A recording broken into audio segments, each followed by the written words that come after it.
रे आपण अभिनय करछथि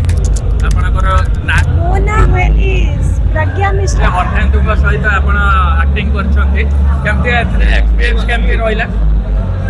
एक्सपीरियंस तो बहुत भल रहिला 2 मास हमें बाहर शूट करछु फैमिली को छाड़ी करी एंड गोटे सेकंड फैमिली भलिया फील हेची मिसी करी समस्त बहुत सपोर्ट करी कामटी करे जंती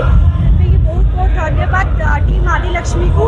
एते सुंदर टीम मेंबर्स अछली जो माने केबे भी डिस्कम्फर्ट फील करे नांदे सब बड़े बहुत सपोर्ट करी काम करे तो ये ओडिसा रे शूटिंग सब हे जे के बाहर को ओडिसा रे आपण अधा की ताडू कम कहि परिबे मेजरली हम शूटिंग गोटा सब हैदराबाद रे हिची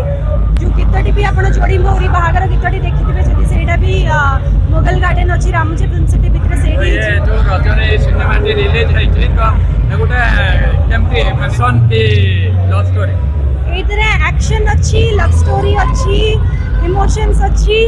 बहुत किछि अछि आपण देखि नांदी कि सिनेमा हां भल लागिला बहुत बढ़िया लागिला थिले